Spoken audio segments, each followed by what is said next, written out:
So let's say you want to host a drag time story hour with 7-year-olds. You obviously can use your public library for that, but you can't read a book about God at a public library. And the actor Kirk Cameron just learned that.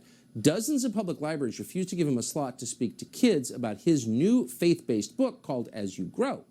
One Rhode Island library told him, quote, "We are a very queer-friendly library. Our messaging does not align." Okay, Kirk Cameron joins us tonight. Kirk, thanks so much for coming on. So they wouldn't let you read this book? This book was banned in libraries? How controversial is this book? Well, it's a book that teaches biblical wisdom through the seasons of life to children and the value of growing the fruit of the Spirit, like love, joy, kindness, patience, gentleness, self-control.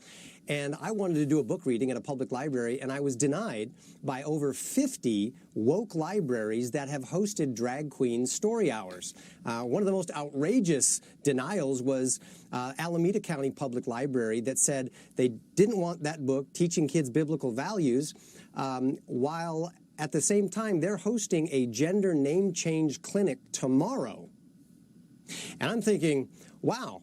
If we're so committed to diversity, why am I being excluded? Why can't I use your facility to read my book? You're a library.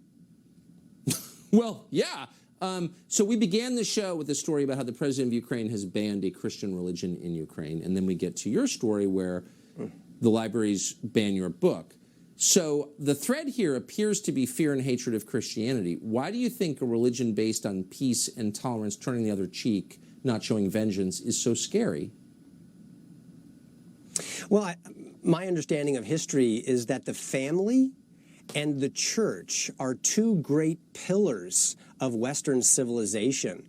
And those two things need to be removed and taken out of the way in order to fundamentally change the power structure and the moral value code of the nation. And that's why parents are fighting back. In fact, Tucker, hundreds of parents and librarians are now emailing us saying, we want your book and we want to host our own Brave Book Story Hour in our public library. So here's my call to action. I want every parent and every grandparent in America to get their favorite children's storybook, my book or other Brave books, or a book of the Bible. Call your local public library that has hosted a Drag Queen Story Hour and say, I'd like the chance to read my book in the library.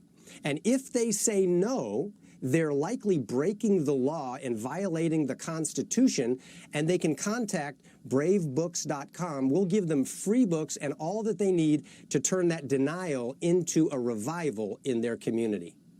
I think the posture that you're taking, which is gentle and calm and brave and persistent, is something I personally can learn from. Less outrage, more rational response. And I think that really works. And I hope that you inspire other people to do the same. Tell your story. Don't get mad. Be honest. Thank you.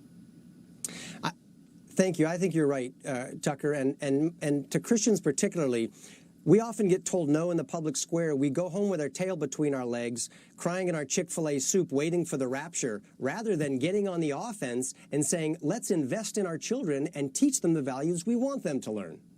Amen. I completely agree with that. And the way you're doing it is the way to do it. I appreciate it. Kirk Cameron, thanks.